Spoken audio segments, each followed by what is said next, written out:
انواع جواز ساخت: ارائه طرح و آگاهی‌های لازم جهت ساخت و ساز و مشارکت در ساخت و ساز و ضوابط شهرسازی به صورت کاملا رایگان.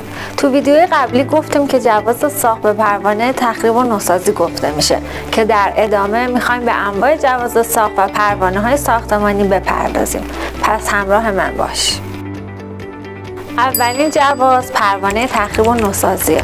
دومین جواز وقتی بخواید تغییراتی نسبت به جواز اصلیتون بدید، درخواست پروانه تغییر نقشه میدید. سومین جواز اگر بخواید تمدید پروانه و تعویض ناظر داشته باشید. چهارمین جواز وقتی که بخواید طبقه اضافه کنید، درخواست اضافه اشکوب میدید.